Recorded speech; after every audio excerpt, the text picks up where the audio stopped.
All right. Welcome to part 10, which is power and how it is wielded within Pixie Hollow. There are three types of power that we see, which is legitimate, expert, and persuasive. Legitimate is based on a person's holding of a management position. Expert is they have power because they have expertise in an area, so people defer to them. And persuasive is the ability to use logic and facts to persuade people.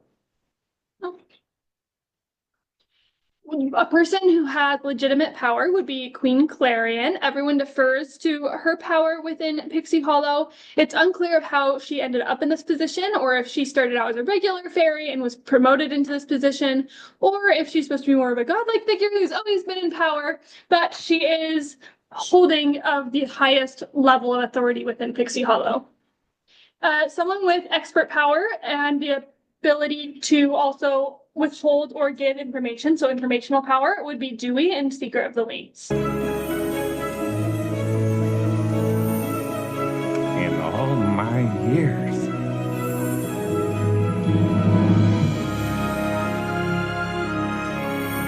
Your wings. They're sparkling. Like yours. I've written about the sparkling, but I've never seen the sparkling with on the papers.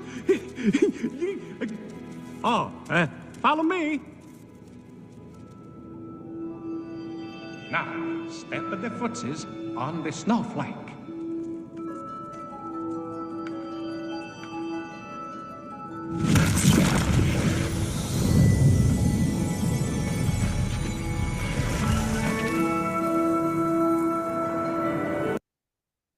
So Dewey is the keeper of all fairy knowledge, and he doesn't actually wield his power very much in terms of informational power, where he would give or not give information on a basis to get higher up in the power structures of Pixie Hollow. But he is the one who has all of the knowledge. He's the one who writes every book that's in Pixie Hollow in all of the libraries. He has that magical snowflake floating thing that shows people their history and those types of things. So Lord Mallory, which is the Lord of Winter, as we've talked about in the past, also defers to Dewey's expertise on some matters.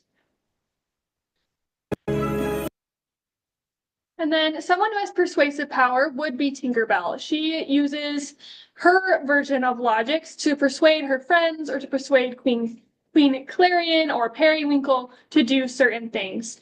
In the first movie, she persuades her friends to teach her their talents, even though they believe that she's a good Tinker Fairy. She gets to go to the mainland because she is able to argue that she can give the music box she built back to the little girl it belongs to. She convinces her friends to help Periwinkle cross the border, even though it's against the law and dangerous. And she also convinces Periwinkle and her other frost friends to come back to save the pixie dust tree, even though that, like, the logic is save the pixie dust tree or else fairy life will end as we know it. But she is the one who convinces them to cross the border, even though that is still not allowed. And I will see you in part 11 for conflict.